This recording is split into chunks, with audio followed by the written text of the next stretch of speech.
Hello, everyone. We're going to get kicked off in a minute or two, so if you can grab a refreshment and a seat, that would be amazing.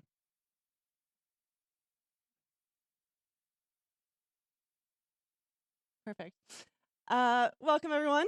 My name is Emma. I'm a product manager here at Monzo. I'm really excited to be hosting tonight. This is our first Women in Product event. I think it actually might be our first product event ever. So exciting to be kicked off with this topic, and we have some amazing speakers tonight. The reason why we put together this event to start off with is one, to highlight some amazing talent we have internally. We want to show off things that we've been working on, ways of working. Also want to talk about different stages of life, how that impacts the way you work, and have brought in some amazing product leaders from across London so we can learn from them as well. We'd love to run more of these events in the future as well. In true product manager style, I have a whiteboard over there with some post-it notes.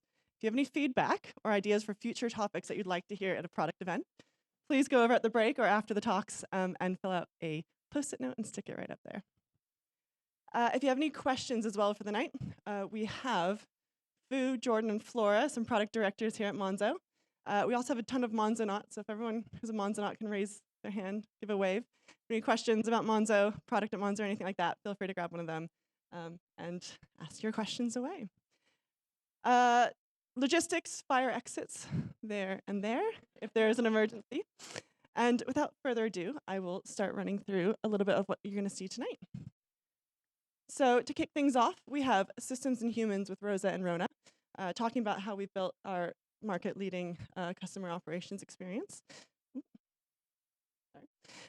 Next up, we'll have Beth talking about Momzo, so her experience about how being a parent has pushed her to do the best work of her life. And then we'll have a quick break so you can get another drink, shake your legs out, whatever you need to do. And then we'll have an amazing panel with Kate, Jane, and Tanya talking about the transition from product management to product leadership. Very excited about that as well. So to kick things off, Rosa and Rona talking about systems and humans.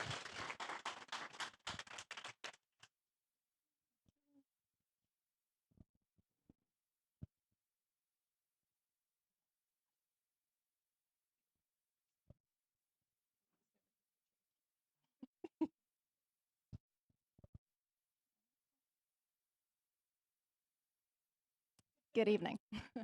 I'm Rosa. I'm a product manager here at Monzo.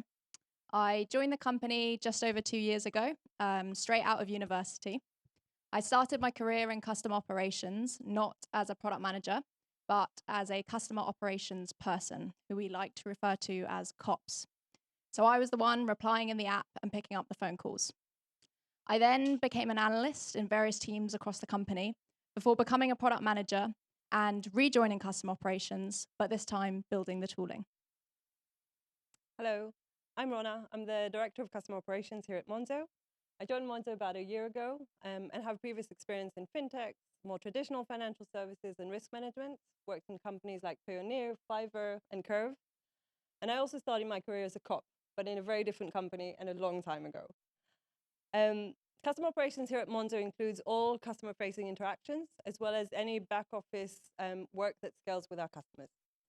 Today, we'd like to talk to you a bit about how we're building and scaling customer operations here at Monzo with the support of technical tooling. One of the things that make Monzo so special is our customer service. We send and receive lots of emojis, and we do it because we want to make your experience with your bank less stressful. Our cops try to go above and beyond for our customers. They do it because they care personally, and it's because it's part of our mission to make money work for everyone. Our customer service surprises people. We try to make it easy to get in touch with us when you need to, and a positive experience when you do. And because we provide a positive experience for our customers, they're lovely right back to us. That's how we're creating a mutual relationship of trust with our customers. We want to provide service so good, you actually tell your friends about it. So now that you know a little bit about how our customers feel about us, let's talk some numbers. In September, just a few weeks ago, we hit 3 million customers. In September 2018, we had 1 million customers. That's 2 million customers that we acquired in 1 year. That's been quite a ride. We answer 8,000 chat conversations in a day. And we also have phone calls, emails, and social media messages. And to do all that, we have a team of 800 cops who are empathetic, well-trained, and ready to resolve issues for our customers. 2 years ago, when Rosa joined cops, we had a team of about 30. Our cops are based all around the world. We have offices and cops here in London, in Vegas, in Cardiff, and we have a very large distributed team. So about 50% of our cops work from home, wherever home may be for them. This is a picture from our Vegas office just last week. Tom, our CEO, was visiting, and I think you can see the excitement in the room. So what is a good customer experience? It's something that we talk about a lot. We have some metrics that tell us that customers love us. Our customer satisfaction score, CSAT, is about 95%. That means that 95% of customers, when we ask them about their interaction that they had with a cop, respond with a happy emoji or a heart eyes emoji. We also have an NPS score of about 80. That's high for any company, and it's especially high for the banking industry. But we know it's more complicated than that. So some customers really appreciate the fact that we're available 24/7. And some customers love our tone of voice and our use of emojis. Some customers really appreciate the fact that we respond quickly and resolve their issues really quickly. So how do we prioritize? To help us focus on how to scale customer operations here at Monzo, we decided to track a few key metrics that we think reflect an optimal customer experience. We're calling it internally the Monzo standard. And we have 4 pillars in place. The first is fast, how quickly we respond to a customer and how quickly we resolve an issue for them. The second one is flawless. We want to make sure we provide the right answer every time to every customer. We have a robust quality assurance process in place, and we use it to track how often we get the answers right.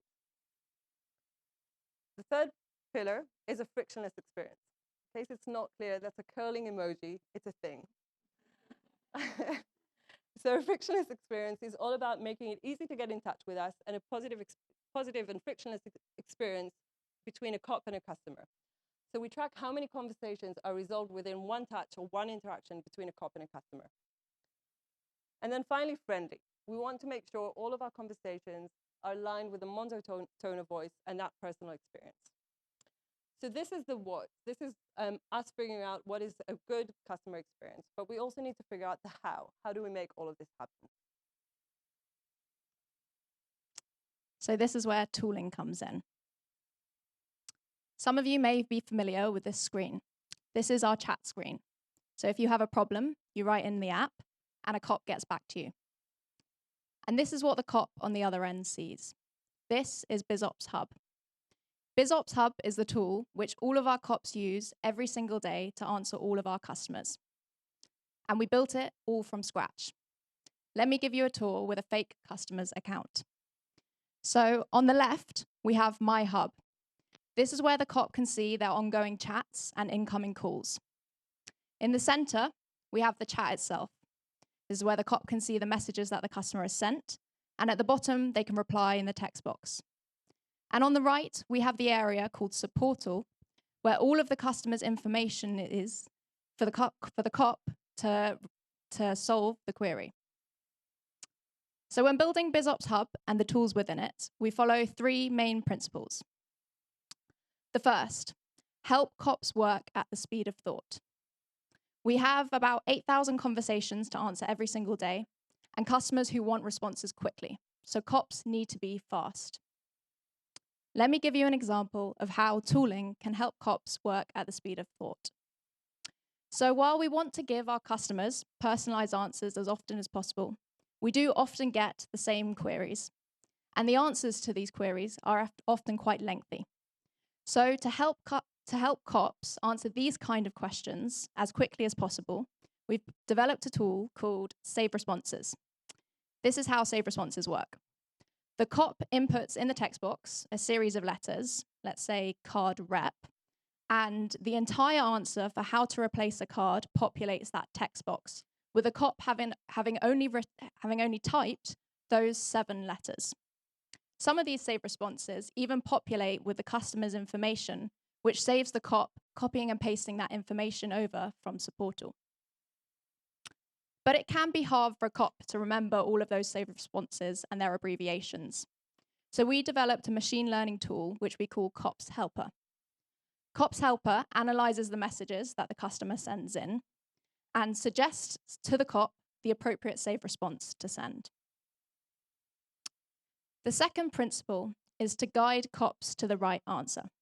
It's all very well replying quickly, but if it's not the right answer, then it's no good at all. Cops have a lot of information that they need to keep in their head, and this information is constantly changing as our bank evolves. And so we build rails into our tools to guide cops to the right answer. What does this actually mean? A good example is the replace card button. So let's say a customer gets in touch. They've lost their card and they want us to replace it. The cop can see the card information in Supportal, and when they click on the replace card button, they are led through a flow which guides them through all the steps that they need to take. So first we ask, why are we sending a new card? Does the PIN need to be reset? What name does the customer want on the card? How do they want the card delivered? Do they need it urgently and therefore special delivery? Or is it being sent abroad and therefore international delivery? And finally, where do they want the card sent to? We auto-populate with the customer's home address, but sometimes they might want it sent elsewhere, and so the cop needs the ability to edit this. And lastly, we tell the cop which save response they should send to the customer, which updates them with all this information. The third principle is working with cops for cops. So when we're building tools which help cops work at the speed of thought and guide them through the processes, we need to make sure we're doing that with cops. And there are several ways that we do this. The first is through constant feedback. So we have a dedicated Slack channel where cops report bugs, and they also give us ideas for future iterations. We run experiments. So when you're building tooling for a team of 800, we want to make sure we get it right. So before rolling out to all of cops, we test with a small group, and we have tons of graphs and analytics which help us monitor the success of these experiments. We have a user researcher who spends a lot of time observing cops and running workshops with them so that we know what to build. And finally, for a couple of hours each week, we, and by we I mean myself and my squad of engineers, try to become cops ourselves. So we log on to BizOps and we reply to customers, of course with a real cop's supervision. We thereby get a feel of the tool and understand the real pain points. We call this dog fooding, hence the dog emoji. So I know I promised only 3 principles, and these are the 3 principles that we apply when building BizOps, the internal tool. But I'd like to chuck in a 4th, which goes beyond BizOps into the app. It would be something catchy along the lines of help customers help themselves. So you remember the flow I showed you, where we help cops replace the card for the customer. Why can't a customer do this themselves? It would be quick, it's easy, and it frees up our cops to give attention to the customers who can't help themselves and are in a real pickle. And indeed, in the app, you will find a replace card button, which will lead you to a very similar flow, so you, the customer, can order your own replacement card. To conclude, we know that our customers care about our human touch, but we also know that we need to give quick answers and, of course, the right answers. Our challenge is holding these elements in balance while we scale not to 3 customers, but to 10 million customers and beyond. We believe that the only real way of doing this is with humans and systems working together. Thank you.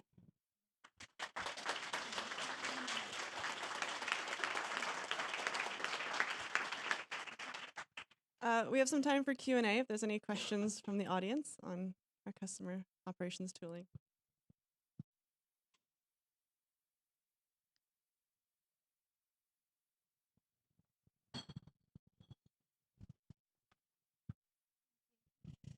So why did you decide to build something in-house and not use a tool that's already available? So we did initially use a tool that was already available, but there were probably 2 main issues with that. The first was security. So using an external tool opens us up to some security risk. And if we build it ourselves, then we hold all of the customer information. There's no risk in that. And the second is the limitations that we have with another tool. So another tool would have been built for any company to use, but we wanted to have the ability to expand on that. And that's quite a crucial part of being able to scale to 10 million customers. So for example, the COPS helper suggesting save responses or integrating flows into support all of these parts, we would be limited if we were using a partner's tool.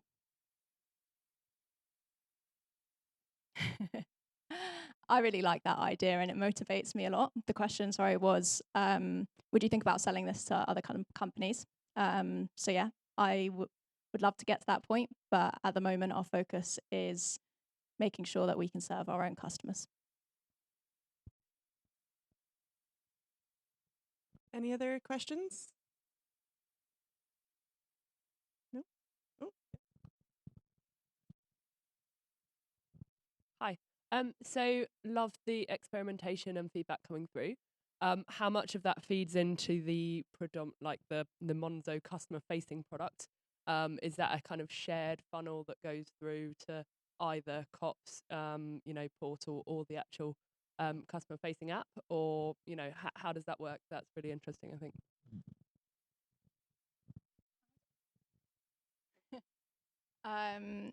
So is the question, when we're experimenting with COPS tooling, how much does the customer experience of that? So it looks like all of that experimentation is coming through the portal, for the portal, back to the COPS. Do you have any of that crosses over and moves into the Monzo app for customers? We do. I'll let Rona answer that one. So let me play this back and tell me if I got this right. Do we experiment with other features in general when we develop products all across the company, or when we develop new tooling or changes to our tooling, does that sometimes impact the customer experience? Well, sometimes when the feedback comes back, it might come from a COP, but does any of that turn into a feature for customers directly? Do any of the suggestions that come from your COPs turn into actual customer features rather than improvements for the portal? Yeah, absolutely. And I think all across the company, whenever there's a new feature that's being rolled out, us Monzonauts, and there's a lot of us these days, are the first to sort of play with it, experience with it, and sort of give feedback to the product team that's working on it before we even roll it out to the first group of customers. So yeah, and we're a pretty critical team all around.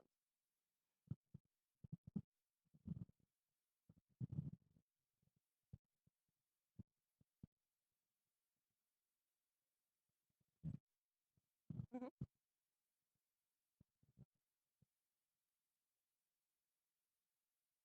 Sure.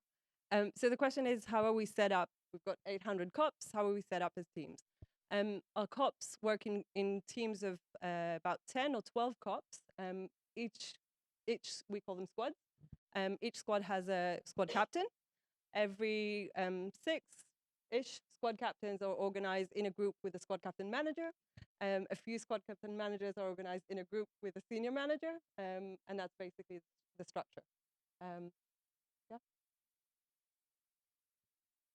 Yeah. Hi.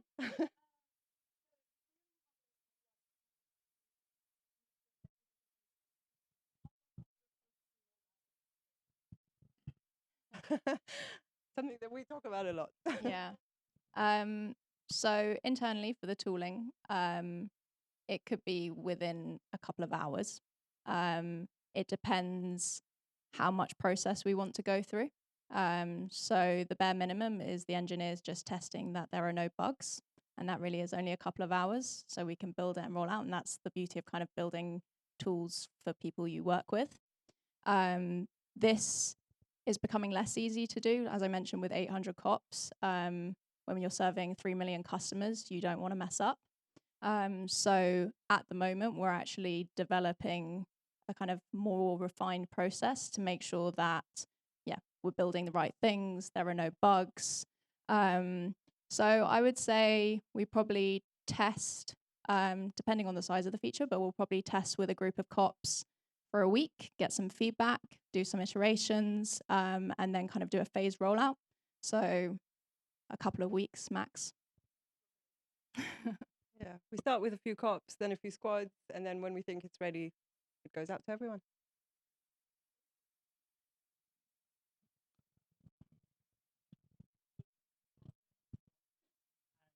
You're using the cop tool to add like the helper.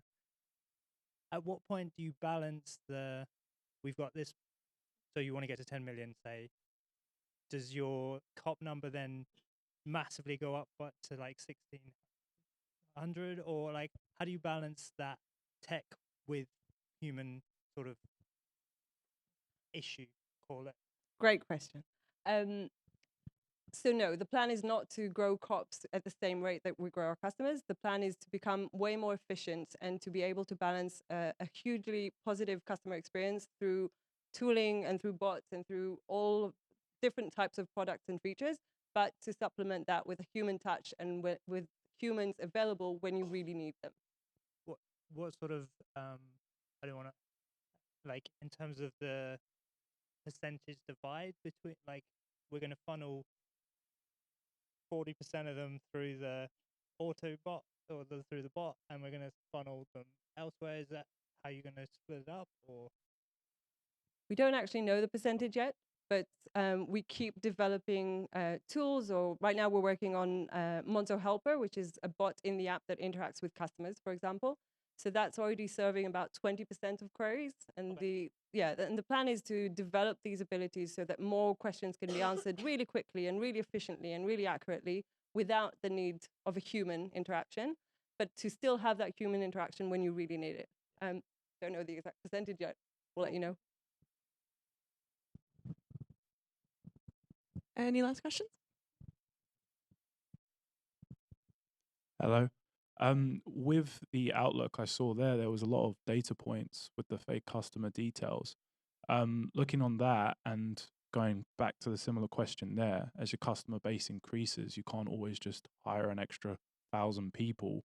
Will the machine learning tool utilize that data to be able to understand, okay, this person's got a much bigger emergency than this, instead of relying on not human error, but maybe somebody's interpretation on who's more important and who isn't in that time and point? So is the question, will we prioritize customers? Yeah, was the development based on the helper, the machine learning engine that you mentioned earlier? So we're not there yet. And I'm not sure if that's a direction we want to go in. We definitely want to leverage the data that we do have more than we already do. Whether that equates to prioritizing customers based on if we can tell if they have an emergency. We do an element of that already. So you can select that your query is urgent in the app. I think you have to be careful. We want to make sure that all of our customers get the support that they need. So if we do move in that direction, it would probably be with a lot of testing. Thanks. Great. I think that is it. Thank you so much, Rosa and Rona, for your time and your presentation.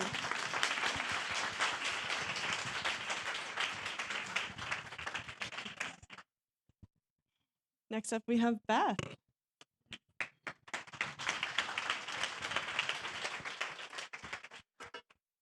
Hello, everybody. I'm Beth. I'm a product designer here at Monzo, and today I'm going to talk to you a bit about my experiences here. I've been here for about 6 months. I started in April, and most of that time I've been working on the new navigation. I'm also a mom.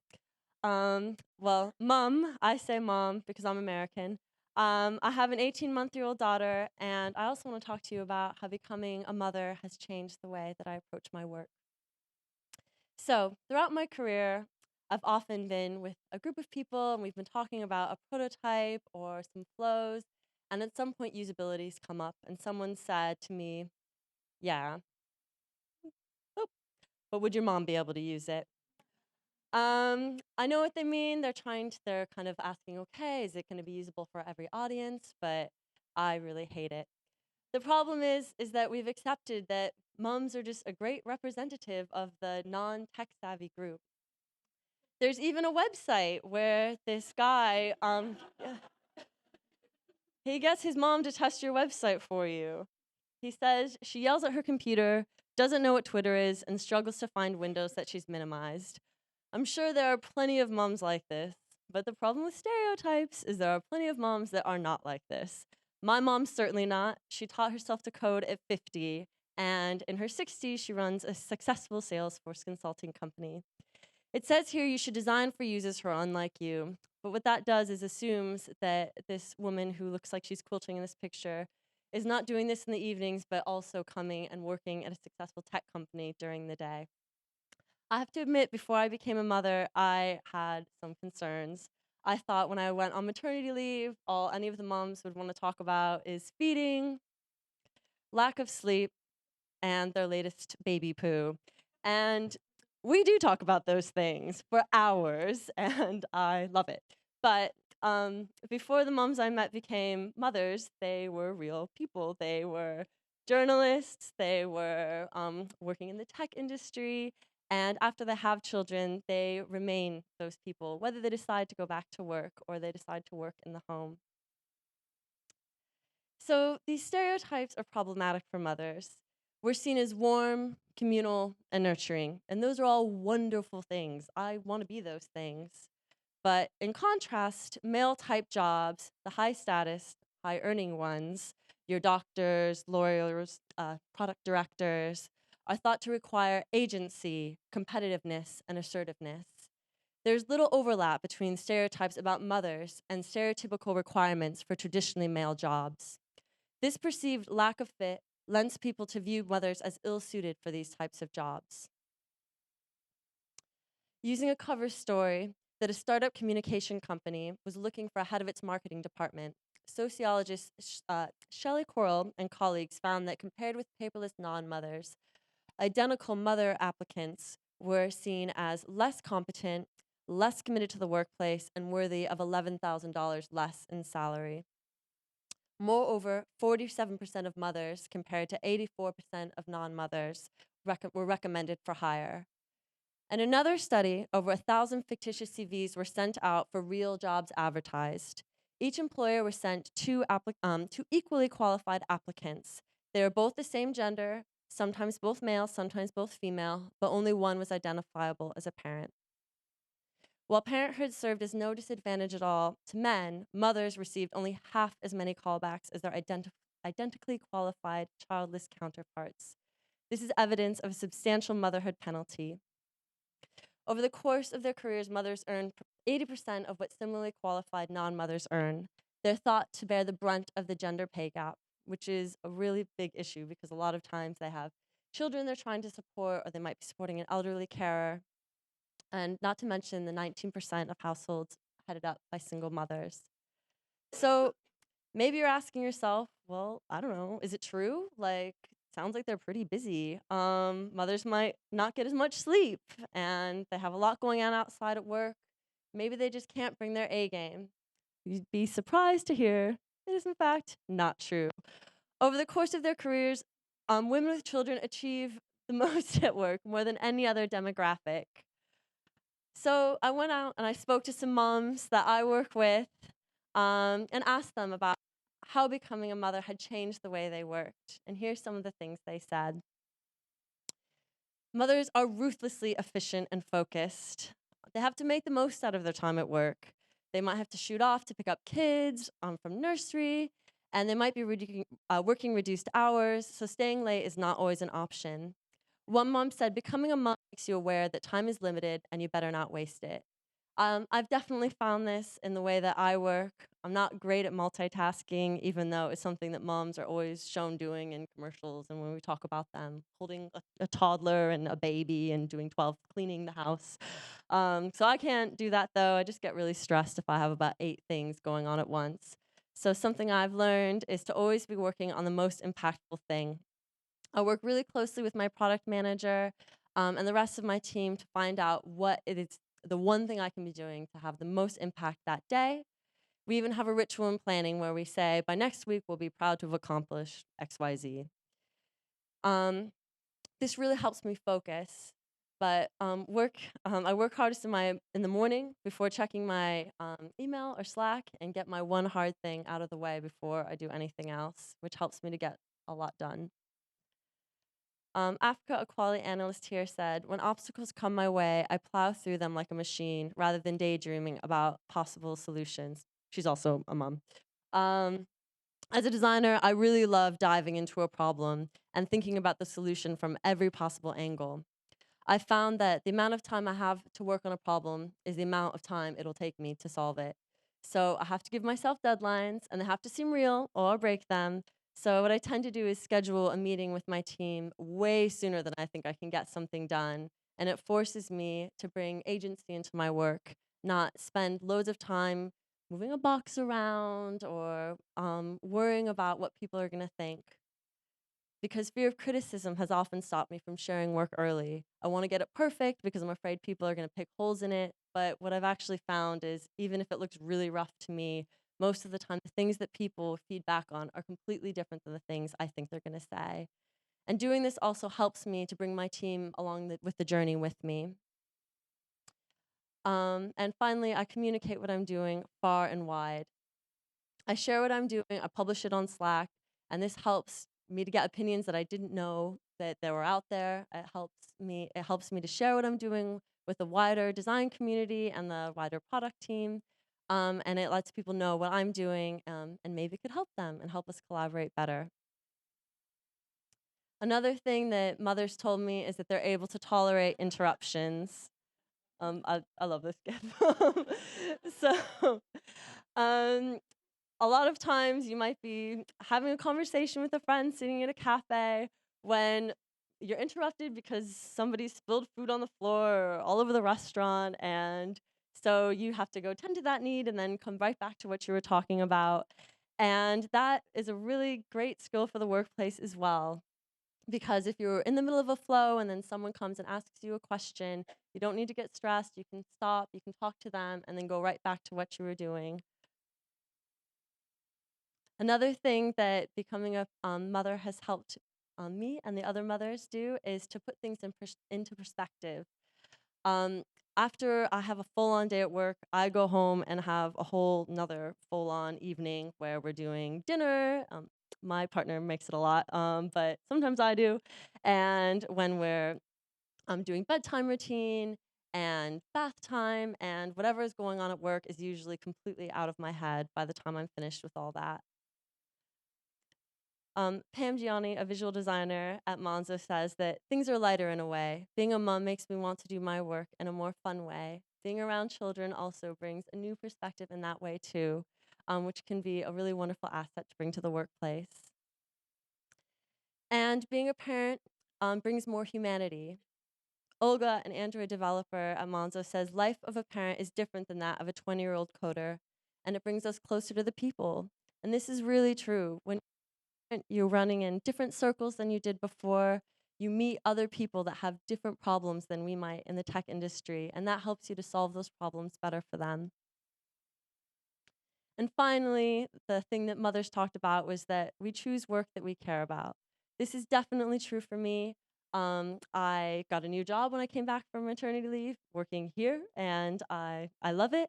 And I'm doing really interesting work now, and I think that it was becoming a parent that drove me to want to do that.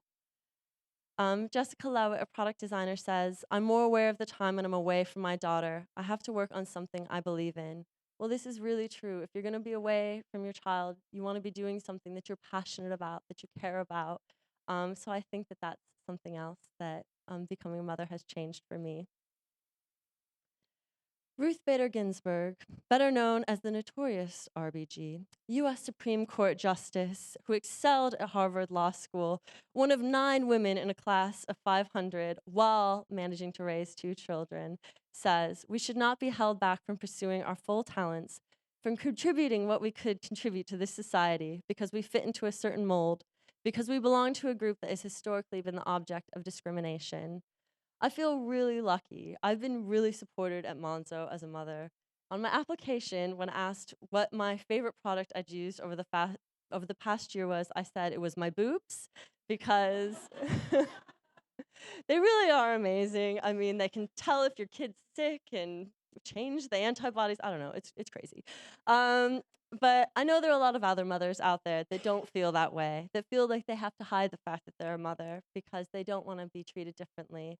But I really do think that becoming a mother is an asset to the workplace. It makes you work harder, it makes you more efficient, and you want to be doing work you care about. So I hope that moving forward, people can think of it, mothers especially, as something to be proud of and an attribute, not a detriment to the workplace. Thanks.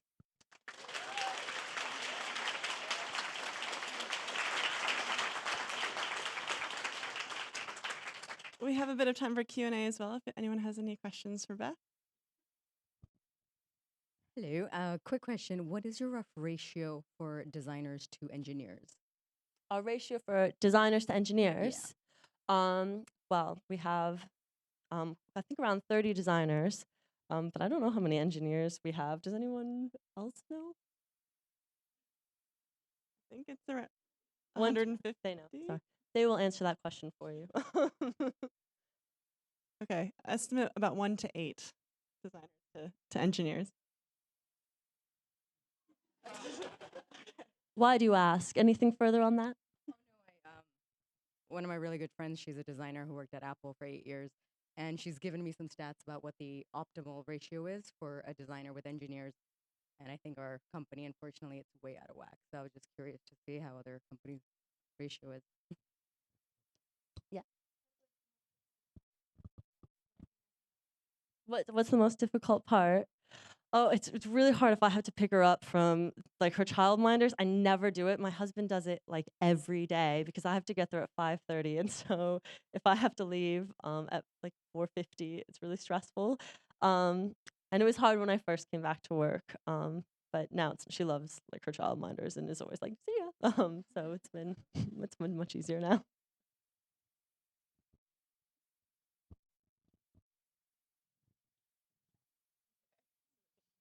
Okay, great. Hi, my name is Laura, and I have a question relating to planning to have a kid while going through a career transition. So I think there's a lot of sentiment about should someone who's new coming on board go on maternity leave? When are they qualified for maternity leave? And I think the same thing goes for guys.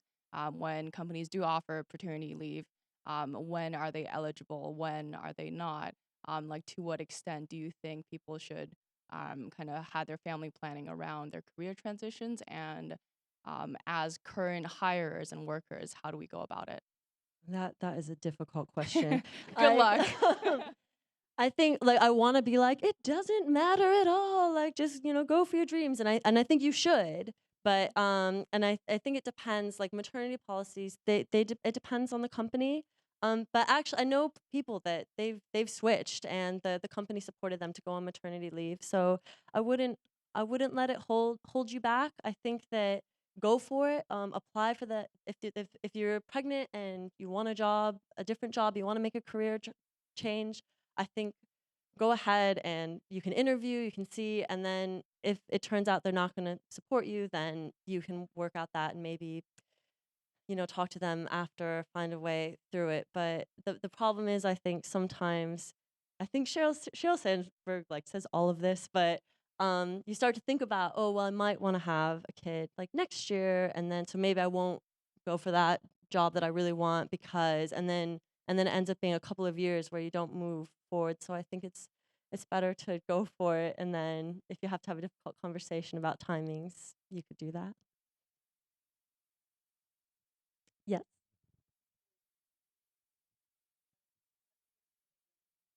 Yeah. Oh, probably my product manager is not a mother, but I he's a guy. I don't know. Do any of our product managers know if we have PM moms? What, please?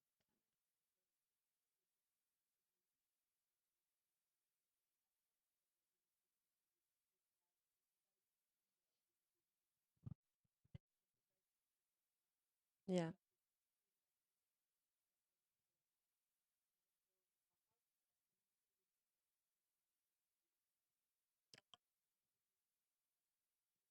Yep. I think that first of all, I think that when people quantify things in hours, like I it's really tough because I think if you demand those types of hours, then it's not inclusive. But at the same, so I think that that doesn't work because it doesn't allow for people that do have other things go on in their life outside of work, which isn't good. I don't think it's good then for the company because then you miss out on those people that might have a lot of talent and a lot to bring. But I do think that yeah. So I think that that's a problem. If you're expected to work 80 hours, it's not fair. Um,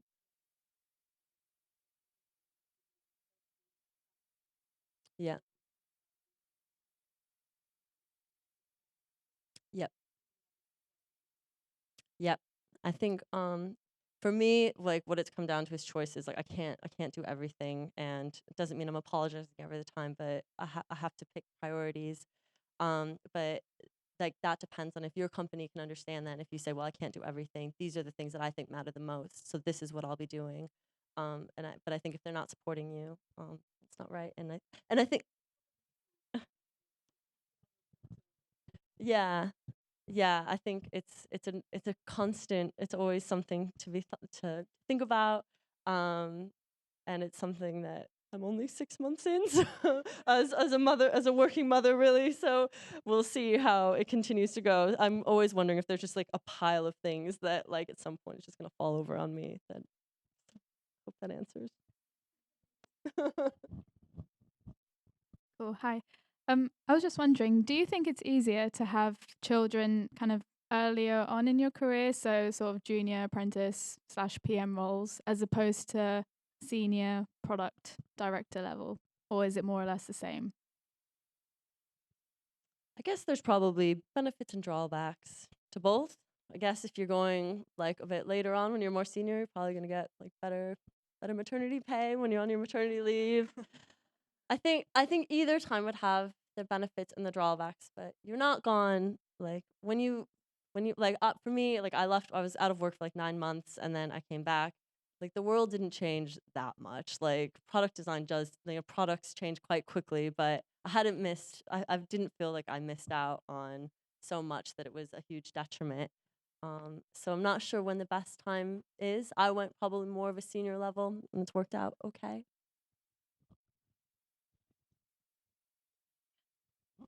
Hi.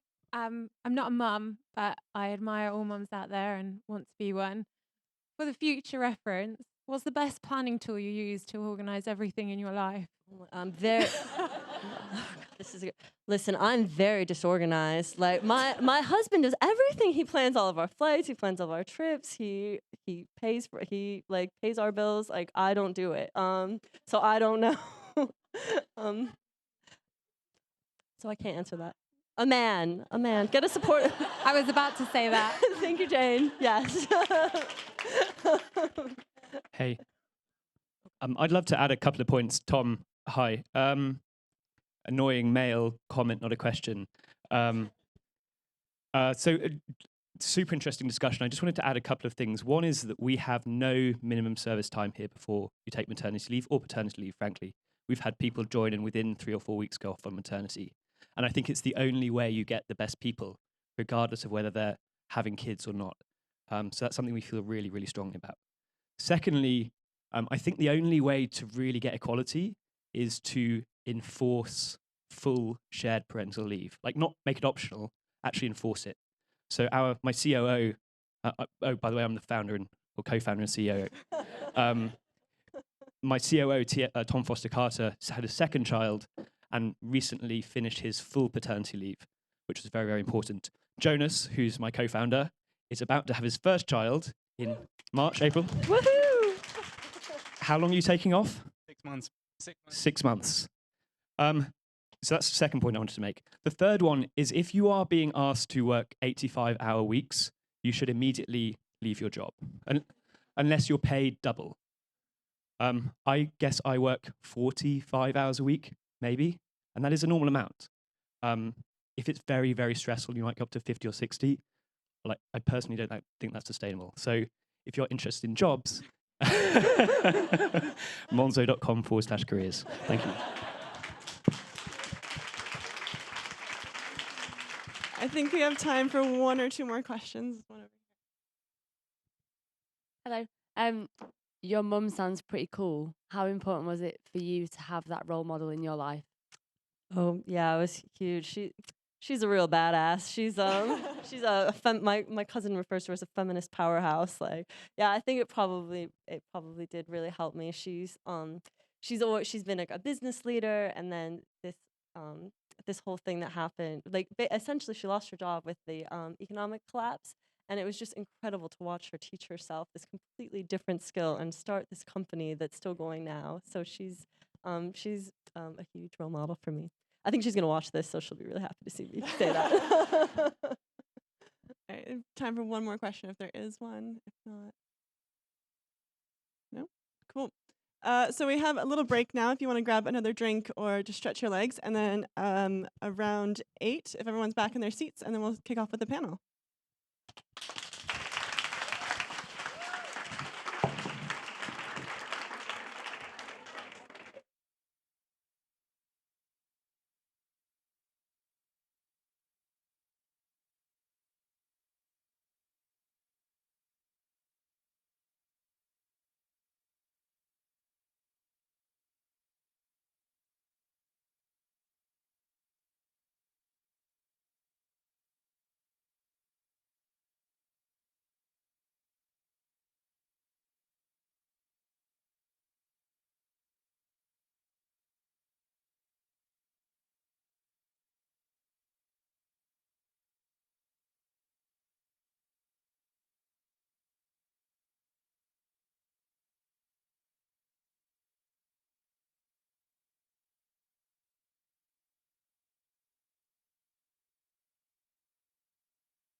if everyone can grab their drinks and take a seat, we're going to get kicked off with the panel now.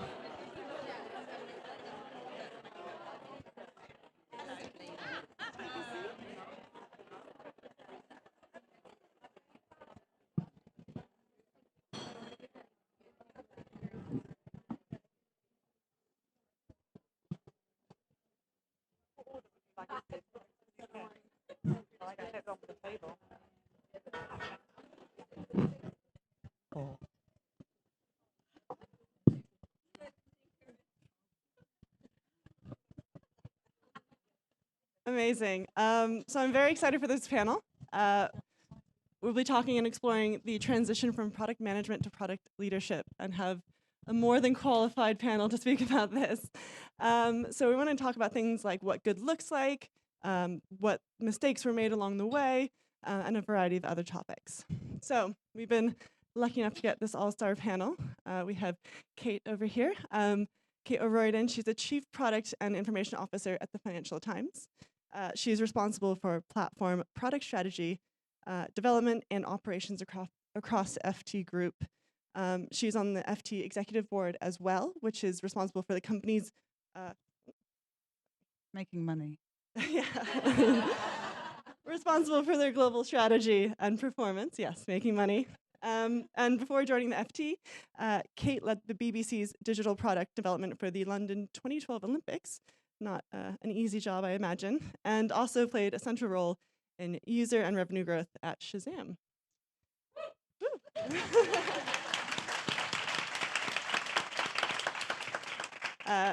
We also have Jane next to me. Jane is the Director of Product Design and Research at Intercom. She's a co-site lead for the London office, nearly 20 years of product experience. She's a proven track record of launching and developing commercially successful, innovative customer experiences across multiple industries. Her CV includes names like Channel 4, UK TV, Tesco, Moonpig, Canon, Reuters, as well as leading a number of different cross-discipline teams at Intercom.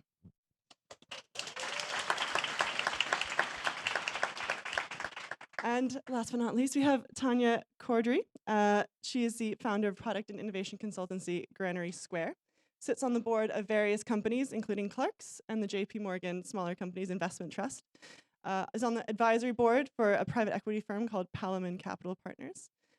She's led several product leadership roles throughout her career, and she was previously Chief Digital Officer at The Guardian. She won several awards while being at The Guardian, and revenue and global audiences grew to record levels while she was there. So, welcome everyone. So we have a few questions lined up for our panel, but also we'll open up to the floor afterwards so you can ask questions to them as well. So the first question is a relatively basic one, but there isn't really a university degree for product management. There isn't really a standard career path either. I think there's quite a variety between the three of you as well. So what originally drew you to product as a career? Jane, would you like to kick us off? Yeah. So I think I was doing product before it was called product. I was definitely doing product before it was called product. I was in a role at UK TV where I was working on, so UK TV is a network of channels, including channels like Dave and Good Food Channel. And I was there originally in an editorial role. I thought it was an editorial role. I was an ex-journalist. We're all ex-journalists, apparently, which is a bit weird. And I came into that role commissioning content originally to support programming on the various different channels. But very quickly, within a month of being in the role, I was being asked to work with designers and engineers on launching a brand new website to support a new homes channel. A month later, I was then working similarly, two tracks on launching a new food website to launch a new food channel, which became the Good Food site. And so for me, that was a journey into product that started in an editorial path and then moved into working closely with design and engineering. And I suppose the thing that drew me to it and made me choose that route over sticking in an editorial commissioning role was around this concept of building. So building something, working with makers, designers and engineers, and seeing something very tangible at the end of the day that I could point to and show that had delivered value for customers. Tanya? So I would go back to when I worked at eBay. So I was working at eBay many years ago at the point when it was going through its sort of stratospheric growth and having lots of scaling issues. And I originally joined the UK sort of exec team doing what was known as category management. But in reality, I was doing a pretty much sort of product role. And I ended up leading this fantastic project where we basically insisted that eBay should do fixed price setting, not just auctions, which was a fascinating project to be part of because the US would say to me that that's the most crazy idea because it'll cannibalize our business and we can't do that. And being told that I can't do something, it's just like, I'm going to prove that we can do it. And so we jumped over every hurdle, and good for them, they let us do it and ended up being an enormous success. But at the end of that, I ended up going on my maternity leave and I hired this really fantastic person to run category management. And when I came to go back to work, my boss basically went, well, that guy doing your job, he's really good. So, it's your job. You can have it if you want, but maybe there's a different job you would like to do. And at that point at eBay, we had a rather unloved product team because being a satellite operation, all the product team was basically doing was taking the US rollouts and customizing them. So taking the Zs and making them S's, adding a few U's in Word. It was a pretty rubbish job, to be honest. But there was an amazing group of people, and I said, let's take over a product and let's prove that you can have a UK product team that can really add and drive value for the UK customers. And we set up a really proper product team. And that just sort of followed on from the journey of doing the fixed price stuff. And I just loved it. Loved it, loved it, loved it. And it's once you do it, I think it's very easy to get hooked on it. Kate? So you probably didn't come here to work out how 3 journalists could become product managers. But here you are. So I was working as a journalist at the BBC, and I was working in the BBC News Online.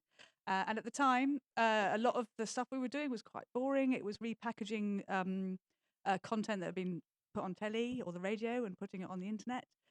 This was not a massively fascinating job to do, but there was and it felt to me that all the creativity was in how the content was presented, how you got readers to your content, how you got viewers to your content, and how everything was put together. That felt like a lot more of a creative job to me than the repackaging of broadcast content. So I pitched up to a thing at the time at the BBC which was called Future Media and Technology.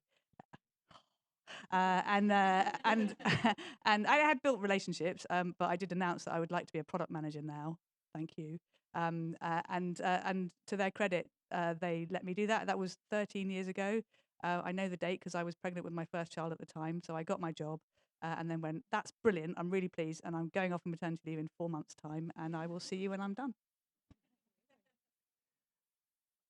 Next question. How do you think your previous experiences influenced your approach to product management? Anya, would you like to start us off? So not that I want to kind of bore everybody about the journalism theme, but I am going to mention stuff. So I think you two worked in much more august journalism. I started work for a company called Reed Elsevier when I left university a long time ago. And they had a division that did trade magazines, and they are the sort of magazines that you see on TV shows and everybody laughs because they're just so specialized. And my very first job was working for a magazine that covered the haulage industry. So that's about trucking. And so there's myself, fresh-faced, 21 years old, going off and meeting the sort of nation's bosses of haulage companies, of which I knew nothing. But do you know what? It was an absolutely amazing start because you have to really understand what your user wants, which is the kind of cornerstone of really great product management. Because in many ways, you're being a product manager because you're writing the content for the weekly magazine that they buy. So it's not as if it's a freebie, they're going to have to buy it, so it has to be good quality. So you learn very quickly on how to talk to your customers, understand your customers, and you kind of end up learning some really good basic fundamentals for product management. And I still am very thankful for that training today because it served me incredibly well. Shane, what about you? So before I was a journalist, I was a nurse. So I think those two experiences have given me formed my approach in some ways. So nursing, um, I definitely learned how to be really, really quick at making decisions. So when it's literally a life and death situation, there's no faffing about, and or as Beth was talking about, moving pixels and boxes around. You just have to make a really quick decision under severe pressure. So that I don't think's ever left me. It's given me perspective. So I definitely feel like nothing's life or death anymore. And so I've got perspective on the type of decisions that I'm making, but I can also be very fast at how I make those decisions. And then when I think about journalism, I think it's more for me, I think the customer piece is really valid, but as well, I think it's more about storytelling. I think great product managers can tell a story about why they've prioritized what they've prioritized. They can synthesize information from a vast array of sources, so understand their customers, their prospective customers, their churn customers, take all those inputs and tell a story about why they've chosen the thing they've chosen to prioritize and get that buy-in. And I think that storytelling piece has come with me through from journalism. Okay. I'm going to talk about how my previous career actually did me a disservice. Uh, because, so I talk about when I moved from the BBC to Shazam. So I'd worked in a public service organisation. Those of you who are British know that it's paid for by the licence fee. The rest of you see it as a tax and can't work out why we do it. But I'd grown up in journalism. I'd been a journalist for 10 years by the time I moved into product development. And so I had an enormous amount of domain knowledge. And I also had a lot of I had a lot of credibility because I was a former journalist, so other journalists would listen to me when I said we had to do a thing or was suggesting that the outcome needed to be different or something like that. And so when I moved from the BBC to Shazam, my concern was, well, my product skills going to be good enough? Was it just a weird BBC thing that I had done for a long time, and actually out there in the real world where you have to make money, it would be my product skills wouldn't be up to scratch. Thankfully, my product skills were fine. That was phenomenally reassuring. But what I found was moving industry was incredibly hard. So, if you're used to moving fast because you totally get something and you totally know the industry inside out and you've got all of that knowledge, and then you're doing the product stuff on top of that, that's quite easy-ish. If you then move into a new industry and you don't have the credibility and suddenly you're having to understand about music rights and performance rights and how the music industry works and how the money flows to the music industry, suddenly I felt like I was wading through treacle. And so that's a piece of advice that I often give people is when you're moving jobs, when you're moving different sectors, don't worry about your skills. Your skills will be fine. If you're a good product manager, a good designer, a good engineer, you'll be completely fine. But spend the first 6 months asking the most stupid questions you can think of, because they'll forgive you in the first 6 months for not knowing everything.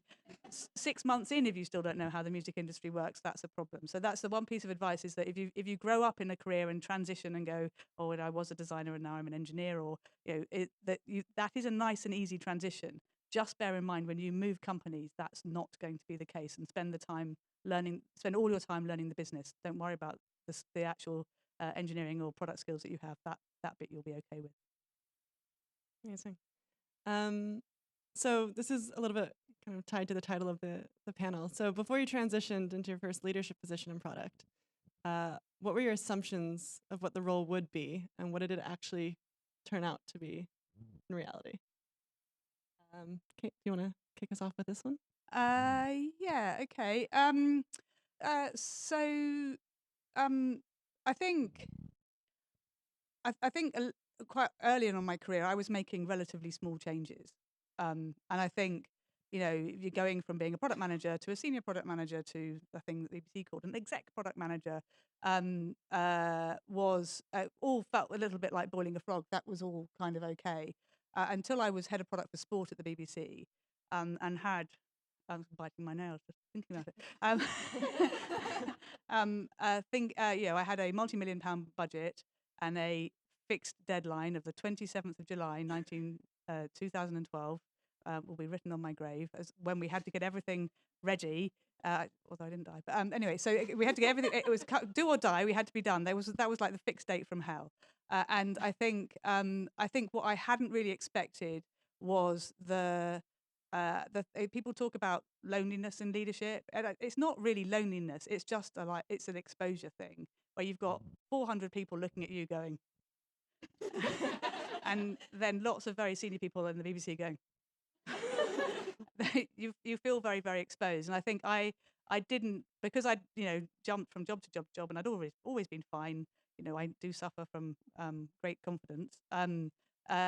Just that length of exposure, and also just having to be seen to be confident that you know what you're doing, even if you're not entirely sure, and knowing who you can express that lack of confidence to and who you can get advice from. That's a thing that I think I didn't expect moving from doing quite senior product jobs into proper leadership product roles. Tanya, what's your experience? So I probably foolishly assumed that when I had my first leadership role, that when I asked people to do stuff, they would do it.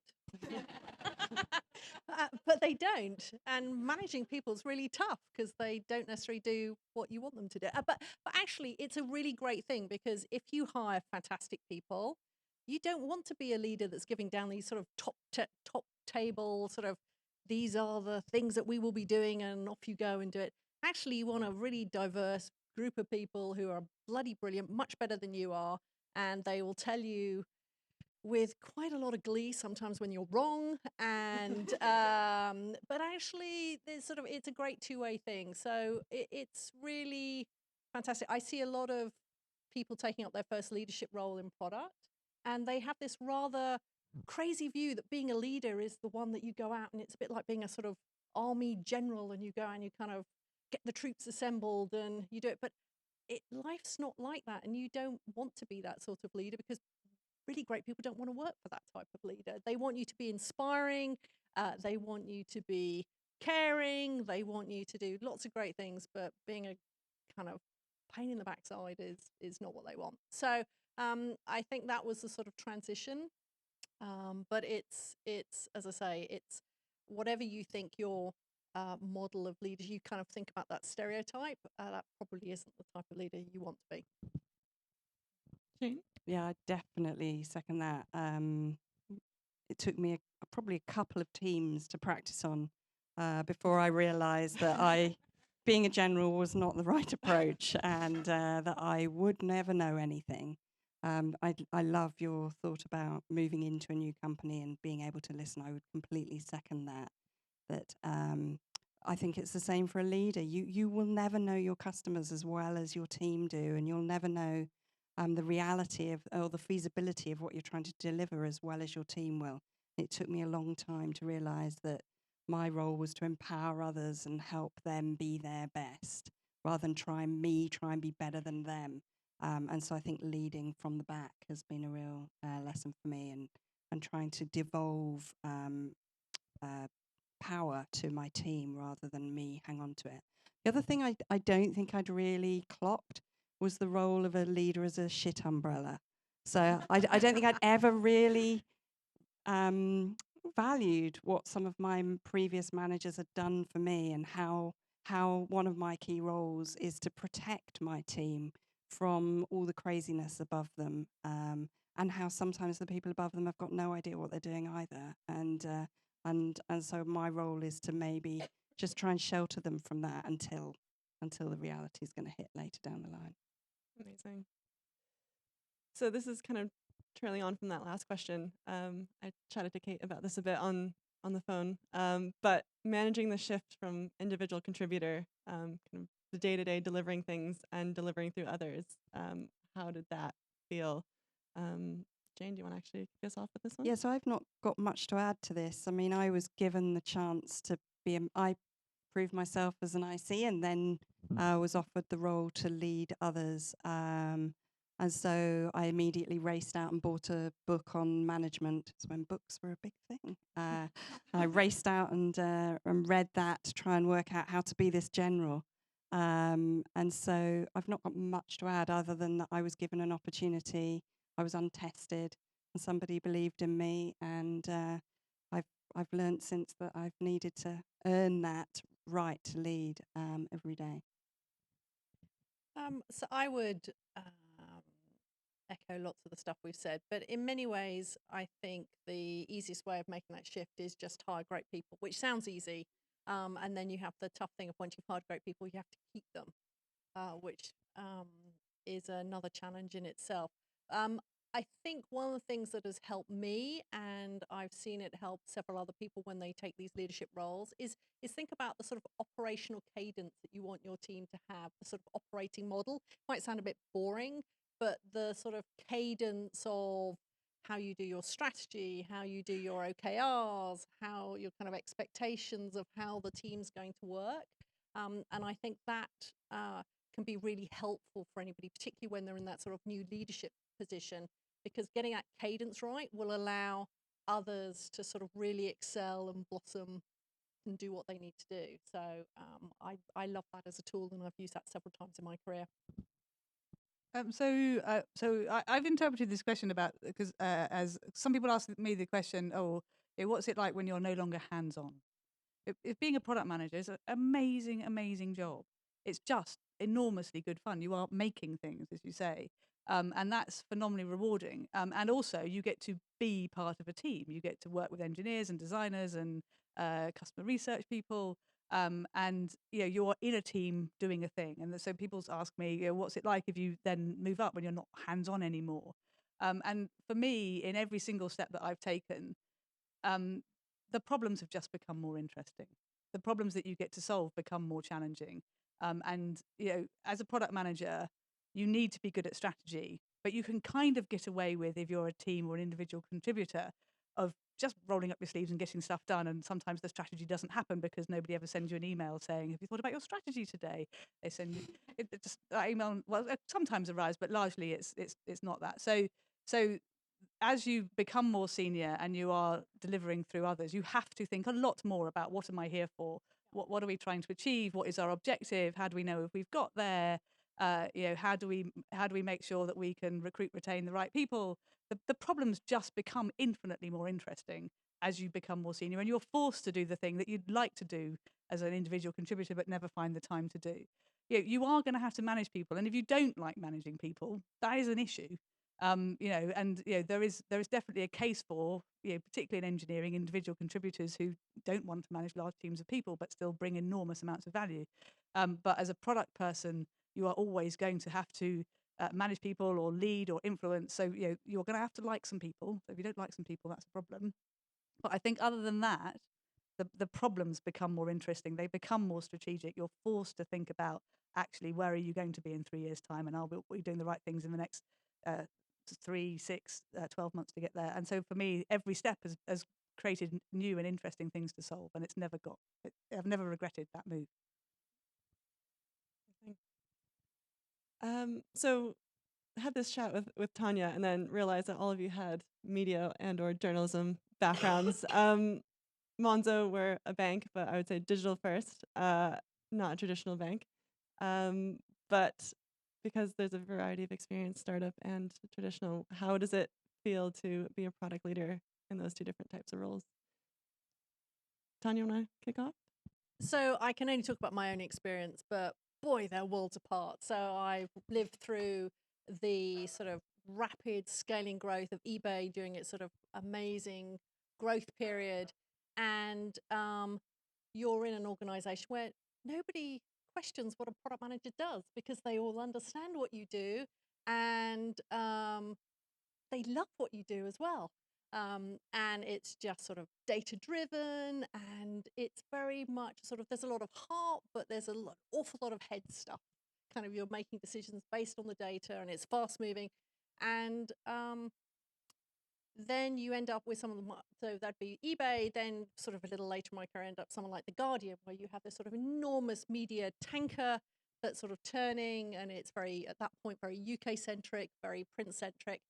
And nobody understands what a product manager does. You end up having conversations about, well, why are you called product? Because we're the product, we're the journalists. I'm sure everybody recognizes these things. They're all really scared of technology. They don't understand why you're investing, and they question even the sort of raison d'etre why you have the team. It's exhausting. It is exhausting. But you know, it's kind of wonderful when the magic happens and you start changing it. But I think the thing is that if you think about sort of I'm not a big fan of pie charts, I have to confess, but I'm going to visualize a pie chart. If you think about the time you spend sort of trying to influence and cajole people, if you're in a sort of digital first company, you still have to do that. And frankly, there's no getting away from it. And it's a good thing to do. And I suspect most people in a digital first company could benefit from doing more of it. But it's only a certain percentage of the pie chart. When you work in a sort of legacy company, you have to spend an awful lot of time doing it. And I think about the early time I worked at The Guardian, I sort of didn't realize. And it's only when you're a few months in and you realize that you're on this amazing journey, but a whole swathe of the organization is not quite with you. And even worse, some of them might be teetering on the point where they're actively lobbying against you because they think what you're doing is not good for the company. So you have to work really hard to just persuade, explain. And that old adage, you know, tell them, and tell them again. Well, you just have to live and breathe that every day. I'm sure both of you have had that experience. Definitely. I think when I moved to Shazam and I was talking to the CTO and I mentioned the word stakeholders, and he literally just stopped dead in his track and went, "What is that? What is this stakeholder of which you speak?" That was phenomenally refreshing. If you work in a product and technology first organization, and Shazam was actually a technology first, product second organization when I first got there. It was enormously refreshing, and I was like, I am never going back to legacy. This is amazing. And it was really, really amazing. And it was really refreshing to not have to have those conversations again, which would beg the question, why am I at the FT now? I think so. When the FT came calling, you know, it was the FT, and I have a phenomenal respect for the brand, but it was also an amazing job leading 450 engineers. And internal to the FT, it's not like you expect it to be. We are a modern product organization. All the growth at the FT is going to come from digital products and services. The company totally gets that. We're at the heart of everything. I'm on the board. Yeah, there is still a lot of explaining to do, and I think, you know, the FT has a nice combination of mission and purpose, like saving democracy. That seems quite important.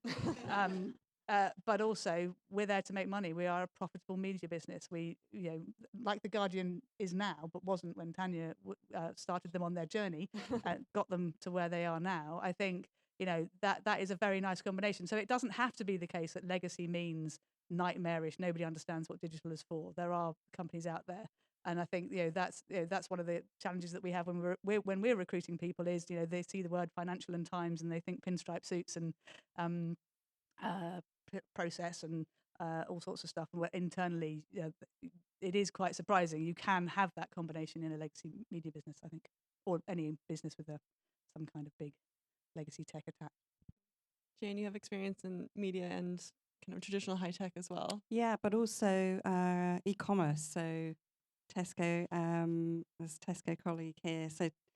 So I've always thought of it as digital. I felt a breath of fresh air when I first moved to a digital first company from a digital second best company. And all the things you said about stakeholders and all of that has resonated. I'm now in a digital first company, Intercom, where the founders are product managers and designers. And that is a whole nother breath of fresh air, where not only is the company know what a product manager is, but the product is absolutely at the heart and the customer is at the heart of everything we do, rather than the business objectives that we're trying to achieve. So that feels like another lens. There is something amazing though about the digital experiences that I've had in non-digital first companies. That so, for example, at Channel 4,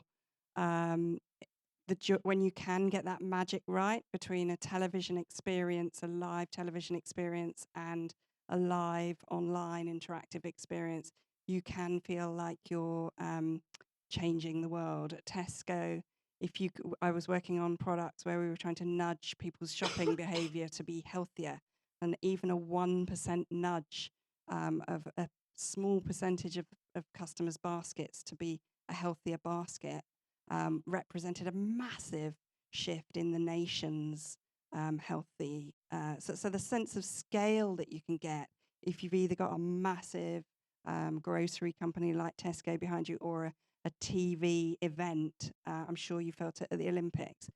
That massive opportunity is absent when you're in a digital first environment, often because you've not got that collateral, either through a store network or a television event. So there's something magical that you can get right, but you're not having to push that product rock up the hill every day and explain what you do. Amazing. We touched on this a little bit earlier, but I'd love to maybe some more like concrete examples rather than just like adjectives. But what does good look like when you're leading a product organization? Kate, would you like to? That's a good question. So I think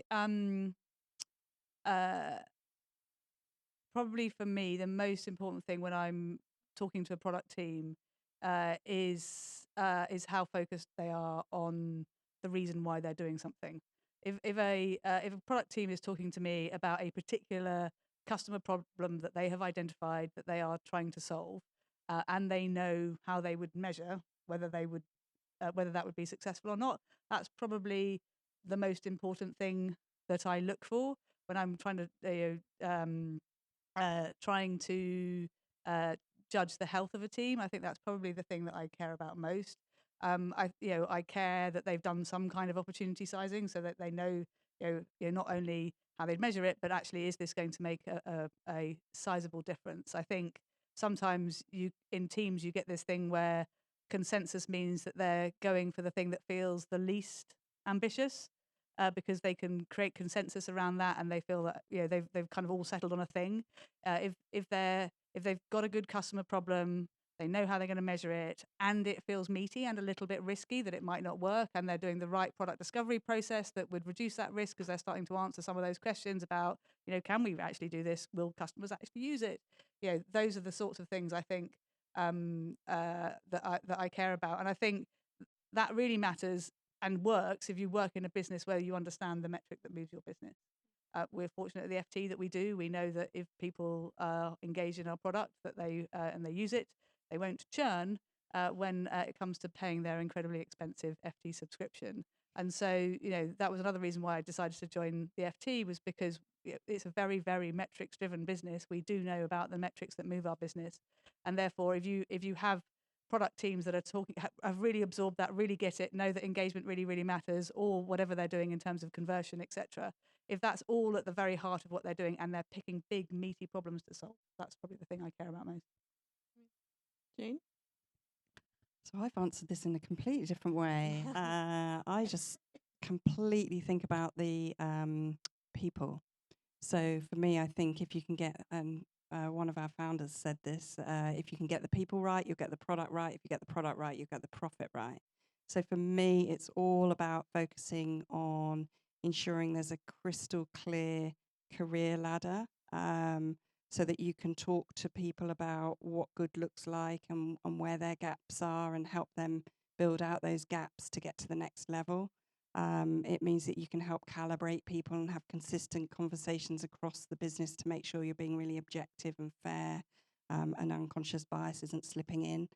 It means you can use that when you're hiring to look at a candidate and assess whether or not you think they're going to fit, and also look at it for when you're thinking about retention, thinking about how you can engage people and reward people through compensation programs. So for me, I'm only interested in that people's side of it, because I genuinely think that if people are being measured against a very clear framework that has got things like product execution, strategy, and outcome focus in it, if you've got that down in black and white, then that's the type of conversations that you can have where you'll be helping people move on with their careers, whether that's with you or without you. And we've published our ladder, and it's fantastic, I think. Tanya? So doing the work I do now, I'm very fortunate that I get to see inside lots of different companies. And I think the thing where I see product going wrong most often nowadays is that you get teams that are really focused on just making sure they're doing stuff.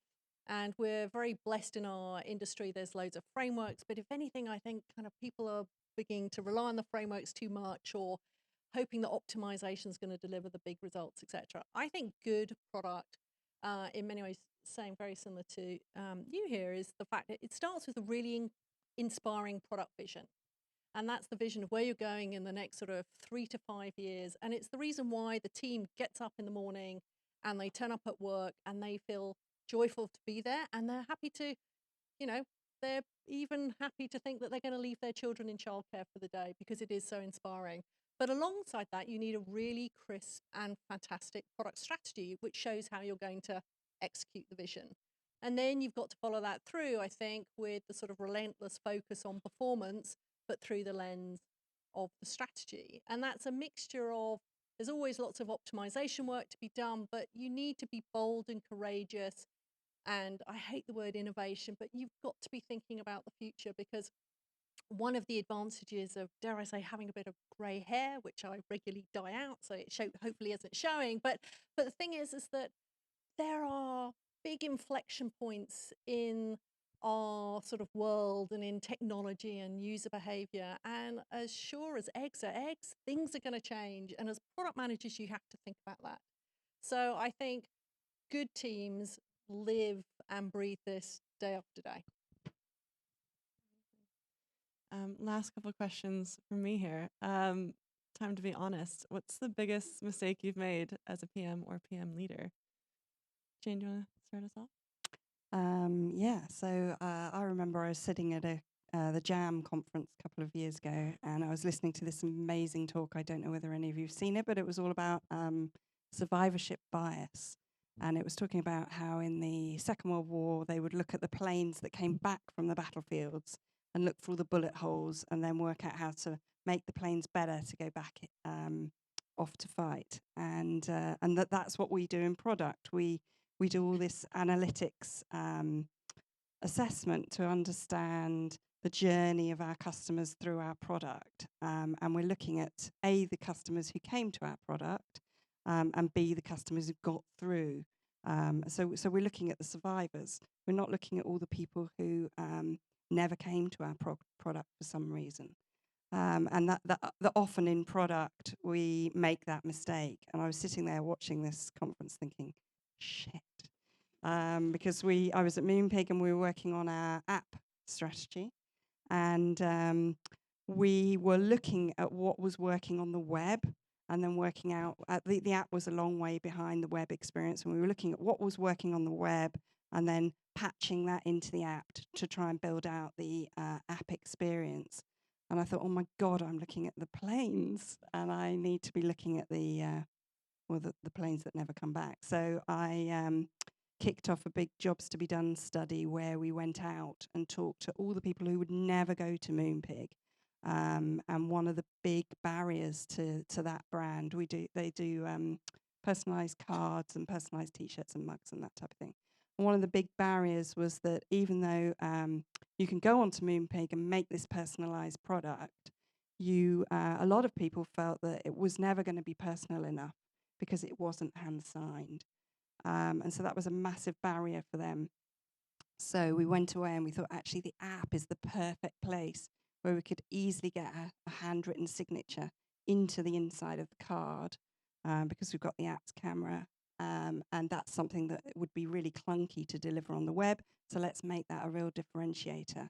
And I came back and we delivered that. And we saw app usage fly as a result. And word of mouth was really strong. So that was probably one of the biggest mistakes that I caught myself in the middle of a talk thinking, shit, and turned around. Tanya? So I think back about when I first started leading the team at The Guardian.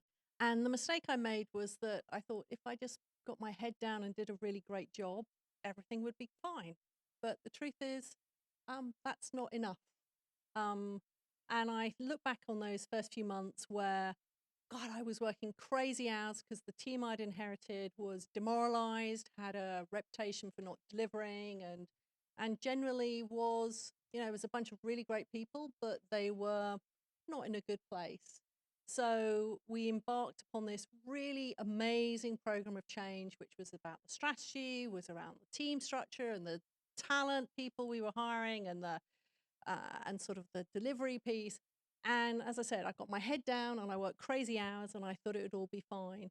But the truth is that you have to take the organization with you. And I don't think this just counts if you're in a legacy organization, because um, people want you to be human and they want to talk to you face to face. They don't want emails that sound quite sort of prescriptive, hey, it's the deadline for this is on Friday. It'd be great if you could deliver it by Friday lunch at noon.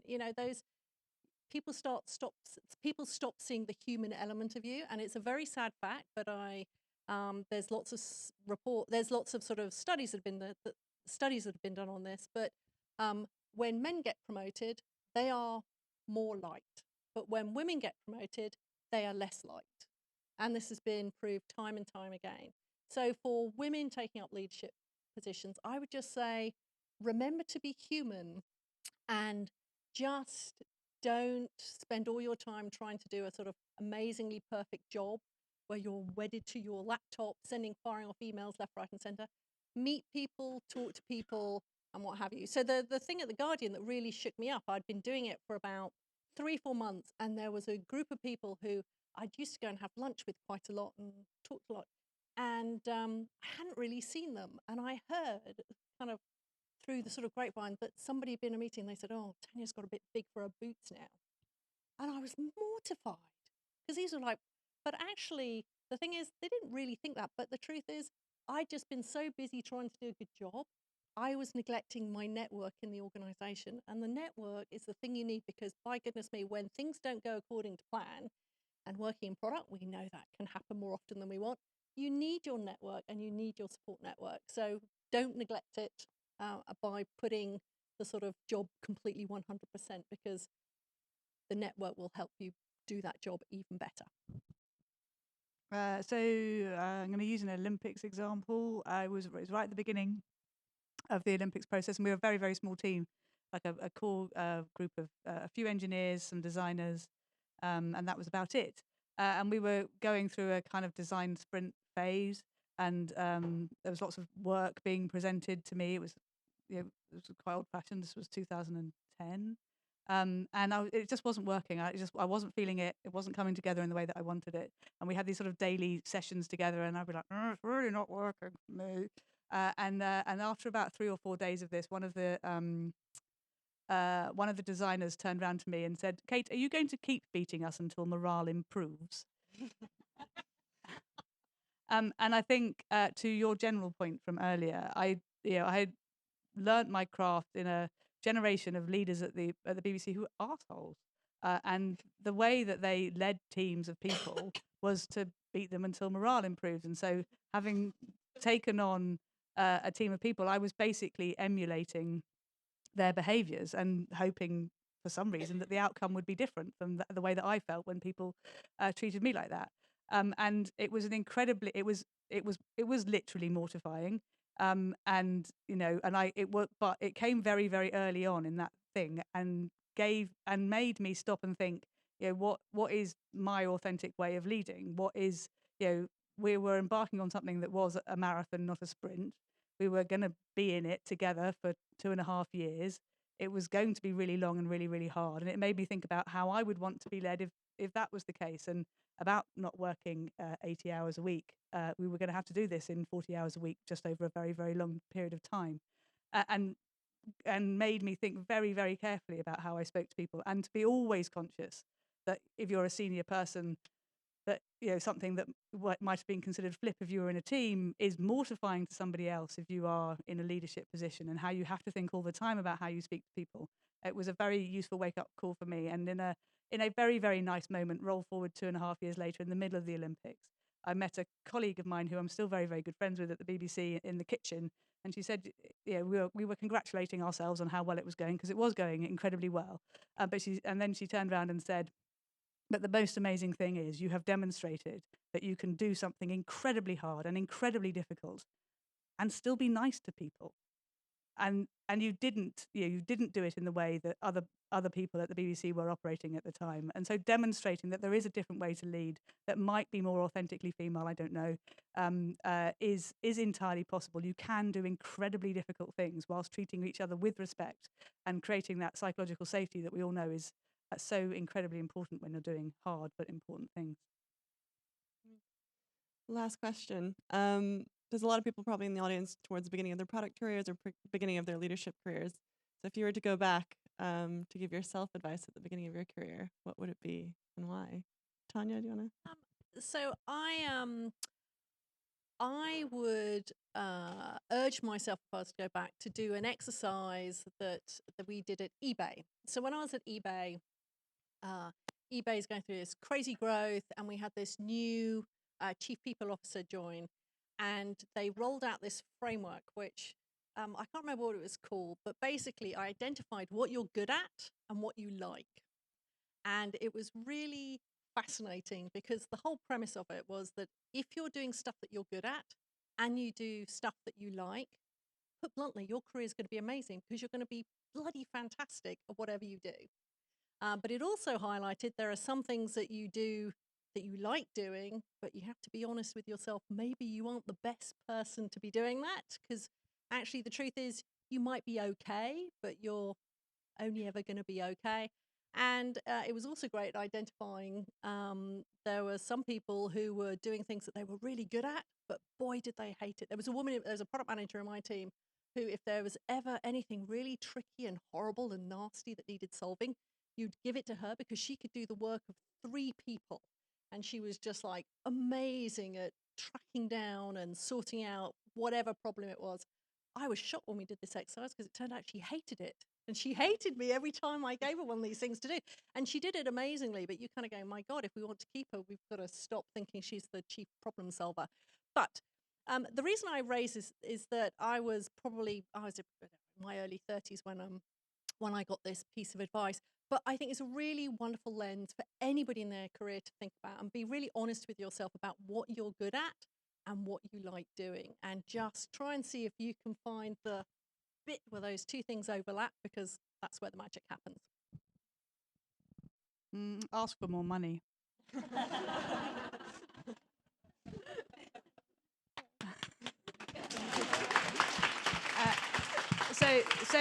So in all seriousness, there is a tax that you pay on being a woman. Your career and your money takes a dip when you decide to have, if you are lucky enough to have kids. And not only that, even if you have no intention of having kids, women get paid less than men, and all the data shows that men and women don't like it when women ask for money. It's not because the theory was before is that women didn't ask for money. They didn't, that men went in and they were all, words like ballsy, asked for money and got it, and women didn't do it. The truth of it is, the data shows that women ask for money as much as men, but people don't like to give it to them. So it is really important to understand your worth and try and accelerate your earnings as much as possible. So that when your career does take that dip, if you do decide to have children, that you can compensate for it and then come back and accelerate out the back of it. That and get a pension. Look after your money. It's a really good idea.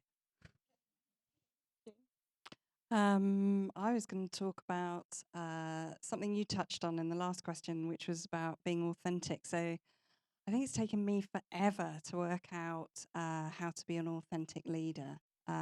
This is my 21st role. I know I'm old as well. And I've never, ever had a female manager still.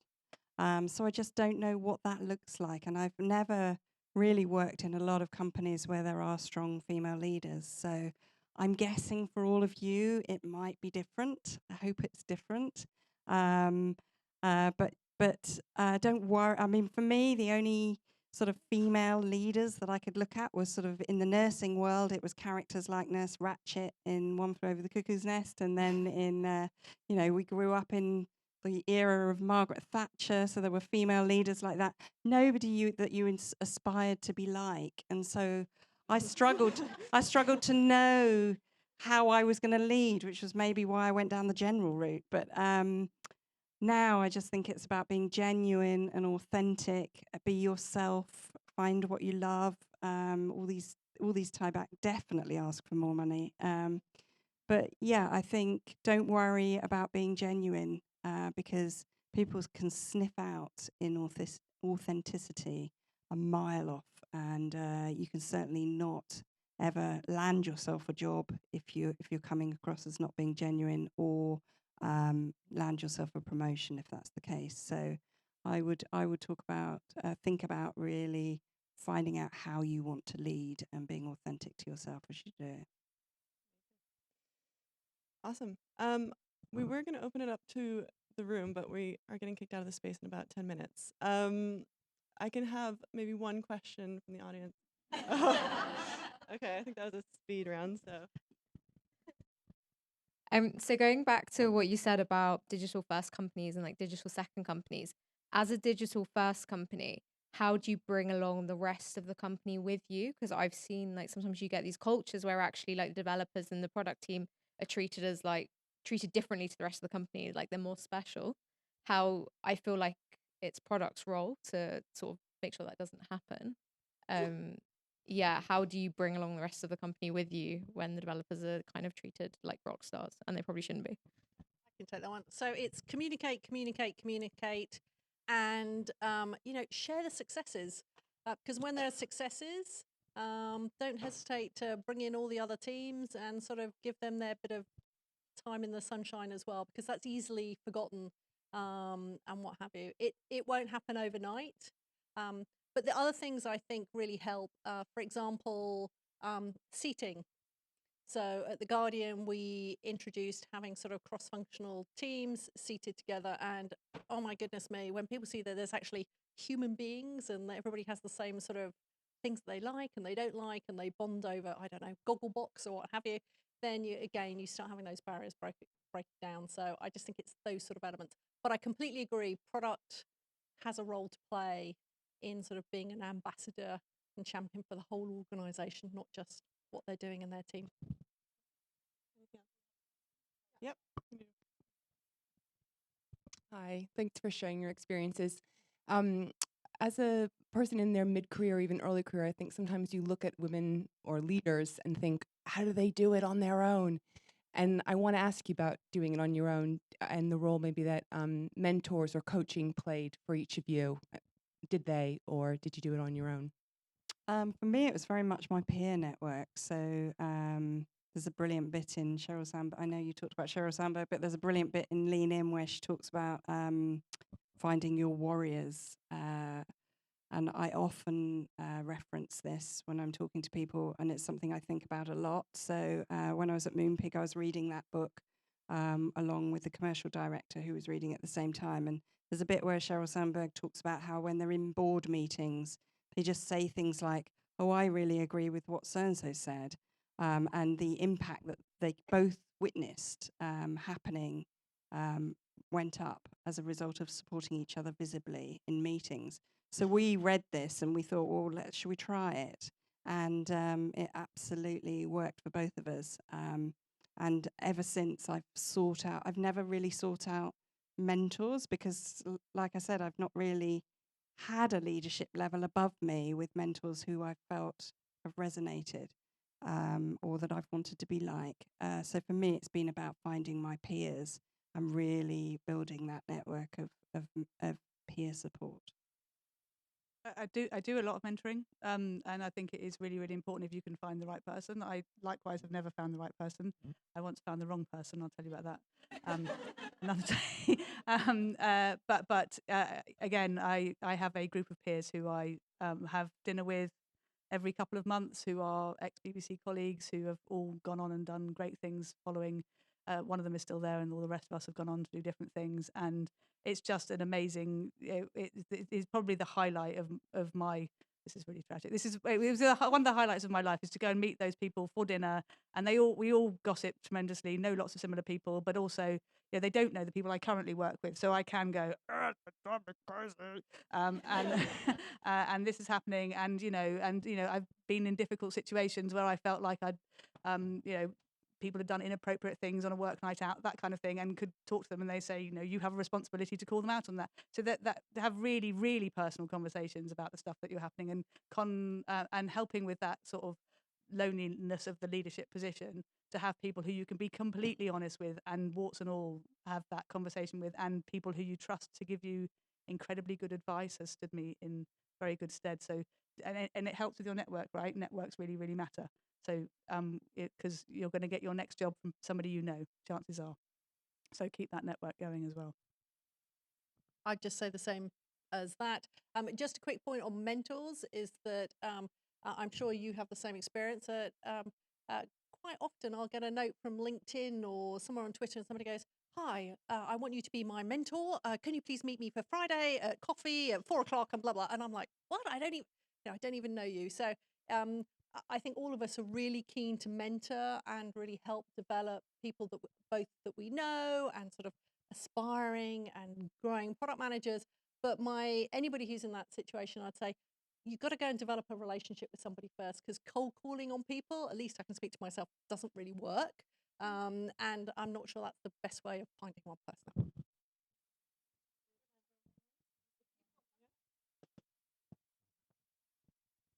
Were there any times where you thought about quitting? And how did you deal with those situations? What were the thought processes that kept you going? And after a while, you realized that's good that I didn't quit and I kept on going. So how often did you feel the urge to quit? And how did you cope with those instincts? Were you the person who asked the 80 hours question? No, okay. Just checking. Because otherwise it's a different conversation. We could probably help you with that. Have I ever thought about quitting? Not seriously. Never seriously. I'm not much of a quitter, to be honest. I think it is important to know when you're done at a company. And I was at the BBC for 11 years. I was at Shazam for 2. I've been at the FT for 3.5. And 11 years is a long time to be at a company. And I think if you feel like you're seeing the same thing coming round and round again, and you're not excited to come to work, and it all feels a bit samey, and the people are all driving you completely insane, it's good to know when you're done and have a plan to find a good job, because getting new jobs is hard. You've got to find the right company, the right culture, and the choice you get is the jobs that are available. So I think it's a good idea to know when you're done somewhere. Either the situation isn't right, you can't fix it, or you've just done everything that you can and you need something new. It's probably important to check that good 6 months out, because that's how long it's going to take you to get a good job, I think. So very similar. I mean, there are times where you just feel very frustrated, but I think it's really important that you make sure with your job there should be more net positives than net negatives, and they help you through the difficult times. Although saying that, there are some times when you potentially should quit. Earlier on in my career, I did a job for 6 days and I quit. And they were horrified. No, I did that too, actually. There No, we go. But it was nearly a month, actually. But 6 days, and the reason I quit was that I went, and they immediately from day one they wanted to change the job title, what the job was doing. I didn't like the people very much. It was quite clear that the person who had hired me had been told to hire somebody of my profile, but they didn't want me there, and made it very clear. And I quit. Now, that goes against every instinct that I normally have, because like you, I'm not a quitter. But sometimes, you know what, your gut instinct is right, and I'm very thankful for this day that I did that. Yeah, I've definitely had that situation before, fairly recently, where I realised fairly early on that I was in a company that culturally didn't feel that aligned to the way I wanted to operate. I have quit once, but they talk about how you don't leave a job, you leave your manager. I got a new manager, and he was a complete bully, and it was just grinding me down, and I was losing confidence. and just going home feeling broken. So I just quit at that point because life's too short. But I'm also a massive fan of putting your hand up when there's an opportunity to move on where you're paid to move on. That I think when you feel like you're done, and then there's a restructure afoot that you can weave your way into somehow and get yourself a package to go. That's always a win-win situation. So that's happened for me a couple of times, which has been brilliant because you end up with money in the bank, time off, and a better job, and you were done anyway. So I've been lucky enough to be able to line that up a couple of times.